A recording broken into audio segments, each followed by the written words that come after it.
Assalamualaikum warahmatullahi wabarakatuh. Perkenalkan, saya Ismawati Kosasi MSI.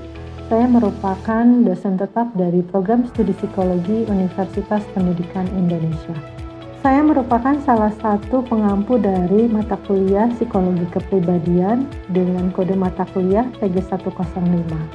Mata kuliah ini termasuk ke dalam kelompok mata kuliah pengembangan keahlian program studi yang berbobot 5 SKS dan diperuntukkan untuk mahasiswa semester 1. Melalui mata kuliah ini, mahasiswa akan mempelajari mengenai sejarah psikologi kepribadian, konsep umum kepribadian, tipologi kepribadian berdasarkan konstitusi, temperamen, dan budaya, serta perkembangan perilaku, kepribadian, dan gangguan kepribadian berdasarkan teori-teori psikoanalisis, baik itu psikoanalisis klasik, kontemporer, behaviorisme, humanisme, eksistensialisme humanisme, dan juga pendekatan trait.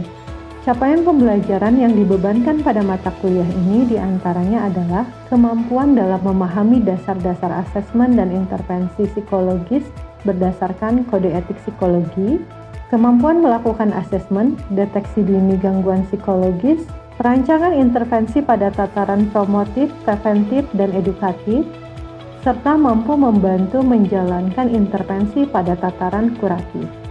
Setelah mengikuti mata kuliah ini, mahasiswa diharapkan mengetahui dan memahami sejarah psikologi kepribadian, konsep umum kepribadian, tipologi kepribadian berdasarkan konstitusi, temperamen, dan budaya.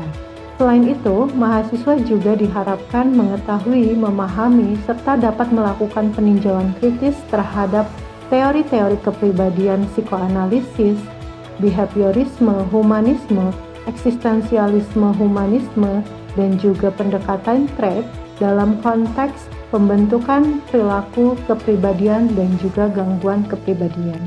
Mata kuliah ini dilaksanakan sebanyak 16 pertemuan dengan metode ceramah, diskusi, dan project based learning. Adapun evaluasi pembelajaran pada mata kuliah ini menggunakan hasil dari tes tertulis, tugas analisis teori, poster teori kepribadian, performa presentasi, dan penyusunan makalah. Berikut merupakan video proses pembelajaran pada mata kuliah psikologi kepribadian pada materi teori kepribadian psikososial dari Erik Erikson. Selamat menyimak. Assalamualaikum warahmatullahi wabarakatuh. Waalaikumsalam warahmatullahi wabarakatuh. Selamat pagi semuanya. Pagi Ibu.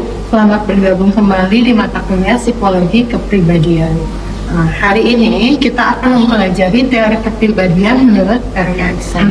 Tapi sebelum kita masuk ke perkuliahan hari ini, ke proses pembelajaran hari ini, alangkah lebih baiknya kita berdoa sesuai dengan keyakinan masing-masing. Baik, berdoa dimulai.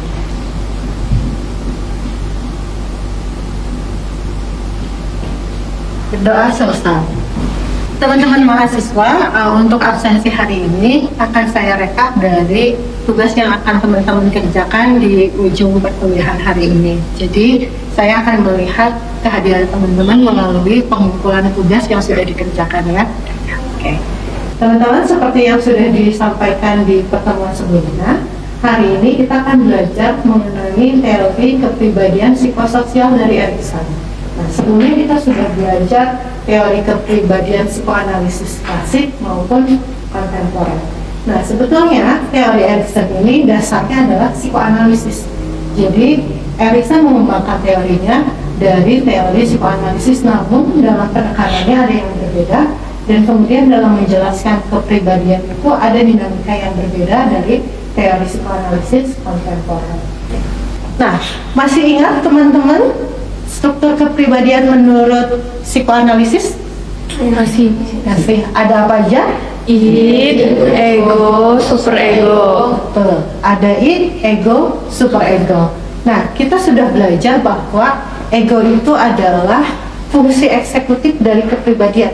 Jadi ego ini dia adalah struktur yang paling berperan penting dalam memutuskan dorongan antara id atau superego yang akan dipuaskan. Dan ego juga yang akan memutuskan tindakan seperti apa yang akan dimunculkan dalam rangka memenuhi tuntutan-tuntutan yang tadi.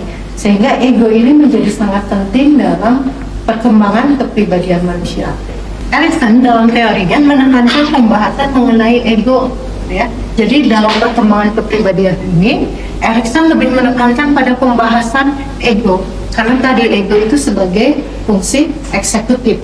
Nah, ego ini bagi Erikson merupakan kekuatan positif yang menciptakan rasa diri, self. Jadi jati diri mengenai diri kita sendiri itu dihasilkan oleh ego, ya. Nah, ego ini secara potensial dibawa sejak lahir. Namun kemunculannya dan perkembangannya itu distimulasi oleh lingkungan dan budaya. Jadi Erikson menekankan peran penting dari lingkungan dan budaya dalam perkembangan ego. Sehingga itulah mengapa alasannya teori kepribadian Erikson itu disebut dengan teori psikososial, karena sangat menitik beratkan pada aspek sosial.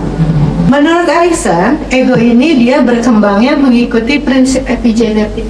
Jadi epigenetik itu istilah yang diambil dari embriologi yang menunjukkan bahwa organ-organ janin itu berkembang melalui tahap-tahap tertentu di waktu-waktu tertentu, dan ketika satu organ tumbuh di waktu tertentu itu akan menjadi dasar perkembangan organ-organ lainnya, dan organ yang tumbuh selanjutnya itu tidak bisa menggantikan fungsi dari organ sebelumnya. Begitupun ego berkembang seperti janin itu sendiri, gitu ya. Okay. Nah, dalam setiap tahap perkembangan, gitu ya, perkembangan ego ada terjadinya interaksi berlawanan. Gitu ya. Jadi setiap tahap perkembangan ini nanti akan terjadi sebuah krisis yang dihasilkan oleh interaksi berlawanan dari elemen sintonik maupun distonik. Elemen sintonik itu elemen yang harmonis, dia sifatnya positif. Sedangkan elemen distonik itu adalah elemen yang sifatnya mengacaukan. Tapi pada perkembangan ego itu, antara elemen distonik dan sintonik itu harus dilalui oleh masing-masing individu, karena itu akan berguna membentuk kualitas ego yang dibutuhkan untuk proses adaptasi. Nah, kemudian ketika adanya interaksi berlawanan, terjadinya krisis pada individu, itu akan menghasilkan kualitas ego tertentu yang disebut dengan basic strength. Jadi basic strength ini adalah kualitas ego yang dihasilkan pada tahap-tahap tertentu. Nah, ketika basic strength ini terlalu lemah, individu akan mengembangkan yang namanya form pathology atau patologi inti. Dan ini adalah kualitas ego yang memungkinkan perkembangan individu menjadi memiliki sisi maladaptif, gitu ya. Jadi mereka beradaptasi dengan cara-cara yang tidak adaptif. Sejauh ini dipahami materinya? Oke. Nah, selanjutnya, jadi dalam perkembangan ego yang biasa digunakan istilahnya adalah tahap perkembangan psikososial, manusia itu melalui 8 tahapan. Jadi 8 tahapan ini adalah fase-fase perkembangan ego. Yang pertama itu ada masa bayi, yang kedua itu ada masa kanak-kanak, masa usia bermain, masa usia sekolah, remaja, dewasa muda, dewasa, dan lanjut usia. Nah, setiap tahap ini pasti akan menghasilkan kualitas ego tertentu dan kekuatan tertentu. Yang pertama adalah masa bayi. Masa bayi itu awal tahun kehidupan manusia. Jadi ketika dilahirkan, bayi itu tidak punya kemampuan untuk memenuhi kebutuhannya sendiri. Jadi dia bergantung pada lingkungan sekitar untuk memenuhi kebutuhannya, terlebih pada sosok ibu, ya. Nah, bayi ini dia punya gaya psikoseksual berupa gaya sensori oral. Jadi yang dimaksud dengan gaya sensori oral itu, dalam memenuhi kebutuhannya, bayi itu dia tidak bergerak aktif, tapi dia memperoleh dan menerima. Jadi bayi memperoleh dan menerima melalui sensorinya dan oralnya. Jika dia lapar, ya dia menerima melalui oralnya. Kemudian dia juga menerima rangsangan bunyi-bunyinya melalui telinganya, warna-warna melalui matanya. Nah, pada masa bayi ini, pemenuhan kebutuhannya itu dipenuhi oleh lingkungan sekitar, maka ketika lingkungan sekitar itu berhasil memberikan atau memenuhi kebutuhan si bayi, maka bayi akan mengembangkan basic trust, jadi rasa percaya dasar. Nah, ketika lingkungan gagal memberikan kebutuhan yang dirasakan oleh bayi, maka bayi akan mengembangkan perasaan mistrust, jadi ketidakpercayaan. Nah, baik basic trust maupun mistrust ini sebetulnya niscaya dialami oleh manusia, karena kita sebagai manusia kan tidak selalu memahami apa yang disampaikan oleh bayi ya. Kadang-kadang bayi itu kan menangis, bisa jadi dia lapar, tapi bisa jadi dia karena ngompol, atau bisa jadi karena ibunya cemas ya. Karena ibunya cemas, dia juga merasakan cemas yang sama, sehingga kadang-kadang lingkungan sekitar itu sulit menebak sebetulnya apa yang dibutuhkan bayi, dan ketika gagal ya akan terjadi mistrust pada bayi itu. Dan dua-duanya ini adalah hal yang normal dan harus dilalui oleh bayi, karena rasa kepercayaan itu akan membuat bayi itu merasakan sebuah harapan bahwa dia berharap gitu ya. Ketika orang itu percaya, orang berharap bahwa dia bisa memenuhi kebutuhan kita, dia bisa memberikan apa yang kita inginkan, itu harapan gitu. Jadi proporsinya itu yang harus diperhatikan adalah lebih condong ke trust. Jadi kalau terlalu banyak mistrust, bayi itu dia akan merasa bahwa lingkungannya itu tidak aman, tidak bisa dipercayai, dan terlalu berlebihan mistrust itu akan mengarahkan pada kualitas ego berupa penarikan diri yang disebut dengan core pathology tadi. Jadi ketika orang tidak percaya sama lingkungan, sama dunia, dia akan menutup dirinya sendiri dan menarik dari lingkup sosial, karena dia merasa terancam jika dia berada di lingkungan sosial. Nah, sekali lagi, trust mistrust itu harus dilalui oleh bayi, tapi harus condong lebih ke trust, dan tidak boleh trust sepenuhnya. Karena ketika bayi mengembangkan trust sepenuhnya, terlalu berlebihan trustnya, percaya terhadap lingkungan, maka dia akan berkembang menjadi pribadi yang mudah dibodohi. Dia butuh distrust, ketidakpercayaan, supaya mereka mengembangkan kewaspadaan. Jadi waspada itu muncul karena kita tidak percaya, ya enggak? Iya. Kalau kita nggak percaya sama lingkungan, kita waspada. Kalau di angkot kan gini, kayaknya nggak aman di dunia, ya. Ada potensi dicopet, makanya kita waspada kan? Karena ketidakpercayaan orang mengembangkan kewaspadaan. Tapi sekali lagi, proporsinya tidak boleh lebih besar daripada kelas. Yang kedua itu adalah masa kanak-kanak awal. Nah, masa kanak-kanak awal itu adalah sekitar usia 2 tahun. Jadi ketika anak sudah mulai bisa berjalan, berlari, menyimpan benda, menyusun benda, mengangkat benda, dan gaya psikoseksual yang dikembangkannya itu adalah otot uretral anak. Jadi pada fase ini anak itu sudah punya kemampuan mengendalikan tubuh. Aku maunya mainan ini, aku mau ngambil ini, aku mau ngacak-ngacak ini, gitu ya. Aku mau pipis sekarang. Aku nggak mau pipis sekarang. Itu adalah proses-proses yang menunjukkan bahwa anak sudah masuk ke gaya otot uretral anak. Jadi di sini tuh anak tuh sudah toilet training ya. Toilet training itu tadi mengendalikan tubuh ya. Ketika dia mau pipis, tapi dia berada di tempat yang tidak boleh pipis, maka dia akan menahannya ya, sampai dia menemukan tempat yang cocok. Nah, karena pada tahun ini anak-anak sudah mampu mengendalikan tubuhnya, maka dia sudah bisa melakukan aktivitas untuk mengeksplorasi lingkungan. Sehingga ketika dia merasa dia bisa eksplor lingkungan, mereka merasa bahwa oh saya tuh punya kekuatan ya, oh saya tuh punya kendali hidup ya. Jadi saya tuh tidak perlu hidupnya bergantung pada ibu, pada ayah. Saya bisa ngelakuin itu sendiri. Saya bisa makan ini sendiri. Kalau di mejanya misalkan ada nasi, ada ayam, ada buah-buahan. Kalau dia tidak mau makan buah-buahan, dia bisa melempar itu. Dia melempar buah-buahannya, aku nggak mau makan ini. Itu menunjukkan bahwa dia punya otonomi. Maka perasaan atau kualitas ego yang berkembang pada fase ini itu adalah otonomi. Dia merasa bahwa dia punya kendali hidup. Penting nggak buat kita kualitas ego ini? Sangat penting ya. Jadi nanti ketika teman-teman kuliah, terus kemudian teman-teman skripsi, teman-teman ngerasa bahwa skripsi itu ditentukan takdir gitu ya, kelulusan teman-teman ditentukan takdir, teman-teman tidak punya kendali akan kelulusan gitu ya, apa yang teman-teman lakukan? Berdiam diri ya, tidak berusaha semaksimal mungkin. Tapi kalau merasa bahwa saya punya andil menentukan apa yang terjadi, maka saya akan berusaha keras. Nah, tapi pada perjalanannya ketika anak-anak mulai mengeksplor, kan normalnya tidak semua perilaku anak bisa diterima lingkungan, iya nggak? Iya. Iya. Kadang-kadang dia ngacak-ngacak keluar, pernah lihat tuh video yang dia lempar-lempar telur, tepung gitu ya, anak-anak lagi eksplor itu eksplor kan ya. Tapi kan itu bagi orang dewasa adalah sesuatu yang tidak bisa diterima. Mengacak-acak makanan di lantai gitu ya, itu sesuatu yang tidak boleh dilakukan. Sehingga biasanya ketika perilaku yang dimunculkan anak tidak sesuai dengan lingkungan, ada rintangan yang dilalui anak. Rintangan itu berupa teguran.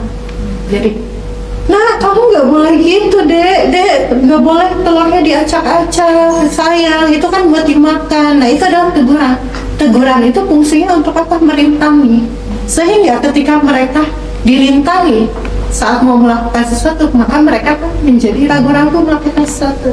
Ya enggak? Kalau kita mau ngelakuin sesuatu, kayaknya kalau aku kayak gini nanti dosennya nggak suka deh. Itu kan ragu-ragu ya, mau ngelakuin tapi mempertimbangkan penilaian sosial. Dan itu penting, anak itu harus mengalami yang namanya doubt, ragu-ragu. Karena kalau kebablasan berekspresi tanpa mempertimbangkan sosial, bahaya sekali. Seperti misalkan sains menemukan clear, kalau mereka terus memanfaatkan nuklir dengan kepentingan pribadi tanpa mempertimbangkan dampak sosial, apa yang terjadi? Kehancuran. Maka doubt ini sangat dibutuhkan oleh manusia gitu ya. Kemudian syamnya kapan tumbuh? Syamnya itu tumbuh ketika anak itu sudah merasa bahwa kan pada saat lahir mereka tidak paham ya kalau dia itu berbeda dengan orang lain.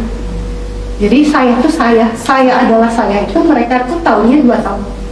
Usia 2 tahun tuh, oh saya tuh berbeda ya dari semua entitas yang ada di dunia ini, saya ya saya, dia ya dia. Nah, karena mereka sudah sadar bahwa dia itu adalah dirinya, dan ketika ditegur, mereka kan merasa ditantang ya sama orang lain ya. Nah, itulah cikal bakal munculnya shame ya, jadi perasaan malu karena dipertontonkan gitu. Nah, malu juga penting. Malu penting untuk menahan kita dari perilaku-perilaku yang tidak sesuai ya. Bayangkan kalau orang gak punya rasa malu, gimana jadinya? Dia akan bertindak sesukanya ya. Dia akan bertindak, misalkan dia mencuri, ketahuan, gak malu, berarti dia mungkin ke depannya kalau punya kesempatan ya bisa jadi mengulangi hal yang sama. Tapi rasa malu itu menahan diri kita dari perilaku yang tidak baik gitu ya. Nah, ketika otonomi versus shame and doubt ini berkembang dengan proporsi yang lebih condong ke otonomi, maka ada kualitas ego yang berkembang di sana, yaitu yang namanya keinginan. Jadi keinginan itu muncul karena krisis antara otonomi dan shame dan juga doubt. Orang yang diberikan kebebasan berekspresi tapi juga dibatasi, dia akan memunculkan keinginan. Keinginan itu jadi kayak inisiatif gitu. Oh, aku kayaknya mau jadi psikolog deh. Jadi itu kan keinginan. Keinginan itu kalau dalam filsafat ya, masih ingat filsafat manusia, dia adalah sebuah dorongan kehendak ya, sebuah dorongan untuk bertindak. Bayangkan kalau nggak punya keinginan, mau ngapain di dunia ini? Diam aja gitu ya, biarin aja, saya mau ikutin air yang mengalir. Selanjutnya adalah di fase remaja. Nah, fase remaja ini usia sekitar 11-20 ya, di mana ada kematangan alat-alat seksual gitu ya, sudah matang di fase ini. Dan mereka mengalami pubertas gitu. Jadi kematangan genital yang memicu akan harapan peran seksual. Krisis yang terjadi apa? Krisis yang terjadi itu adalah identity versus identity confusion. Jadi pada tahap ini, remaja itu kan pergaulannya semakin luas ya. Dia bertemu dengan orang banyak, dia bertemu dengan guru, teman, atau bahkan tokoh-tokoh yang signifikan gitu ya, yang penting gitu. Sehingga nanti pada saat mereka pergaulan yang luas, informasi yang diterima semakin banyak. Ketika informasi yang diterima semakin banyak, dia akan membandingkan informasi atau keyakinan tentang nilai-nilai yang diyakini dengan nilai-nilainya. Sehingga ketika bertabrakan, dia akan bingung sebenarnya hidupnya mana. Termasuk saya mempertanyakan agama gitu ya.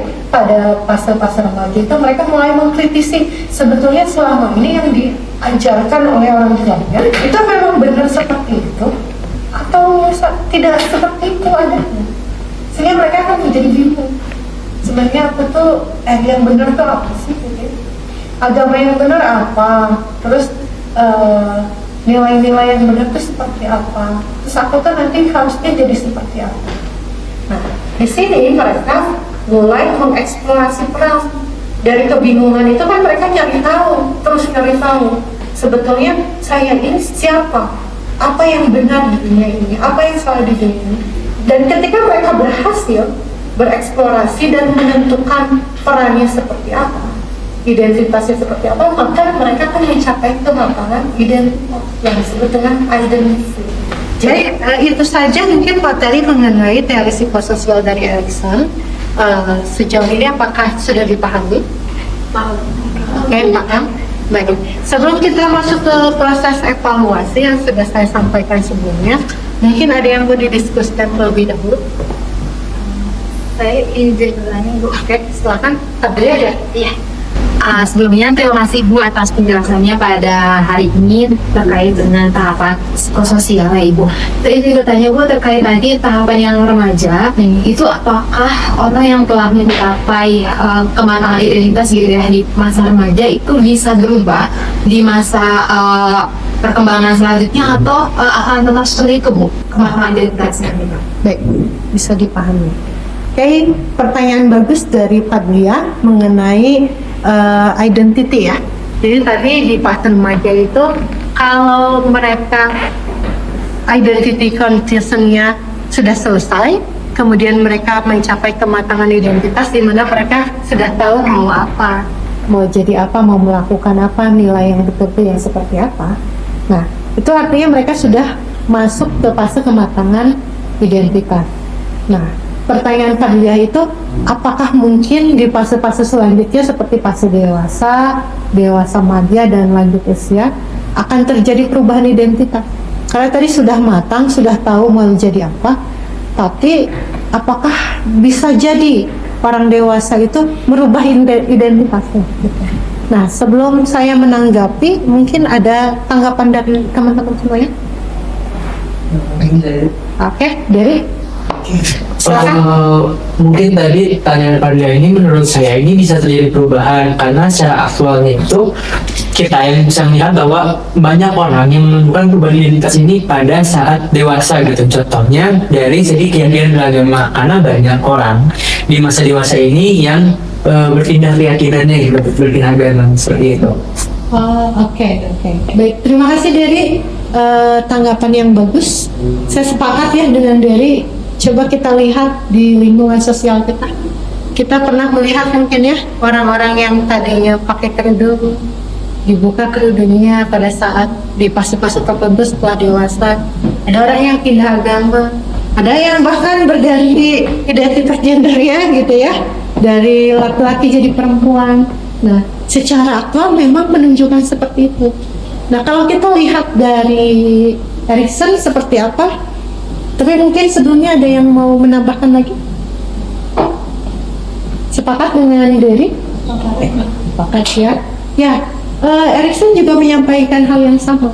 Jadi, menurut Erikson itu identitas ego yang ada pada diri kita itu dipengaruhi oleh peristiwa-peristiwa, pengalaman-pengalaman yang terjadi di masa lalu, di masa sekarang, dan juga yang kita idealkan, yang kita harapkan. Jadi bukan hanya pengalaman ya, tapi kita punya konsep ideal sebetulnya bagusnya jadi manusia itu seperti ini. Itu akan mempengaruhi identitas ego juga. Nah, jadi kalau dulu dulu pengalamannya sampai segitu, maka identitasnya yang terbentuk akan seperti itu. Dan sekarang semakin bertambah pengalaman, itu akan mengubah identitas ego juga kan. Dan secara eksplisit juga Erikson menyatakan bahwa sebetulnya setelah remaja sampai fase-fase di atasnya, dewasa awal, dewasa, lanjut usia, di setiap tahap itu akan terjadi krisis identitas. Jadi krisis identitas bukan hanya terjadi di remaja, tapi dia juga terjadi pada fase selanjutnya. Dan krisis identitas itu terjadi karena apa ya? Terjadi karena pengalaman tadi, pengalaman yang telah dilalui, gitu ya. Sehingga itu memungkinkan bagi mereka untuk mengkaji ulang identitasnya, apakah memang sudah sesuai ataukah tidak, gitu. Nah, krisis identitas ini sebetulnya menjadi hal yang positif bagi semua manusia, karena dari situ tuh sebetulnya manusia akan bisa mengembangkan kemampuan adaptasi. Kalau memang dia kualitas ego yang dihasilkannya dari krisis-krisisnya itu condong ke arah yang sintonik tadi. Jadi mereka akan mengembangkan perilaku-perilaku yang adaptif gitu. Jadi setiap tahapannya itu kan kita ditantang oleh kondisi yang sangat berbeda ya. Mungkin saat ini teman-teman ditantang oleh kondisi seperti harus menyelesaikan tugas akademik secara sempurna gitu ya. Terus kemudian teman-teman juga harus mulai eksplor pengalaman-pengalaman yang berkaitan dengan karirnya.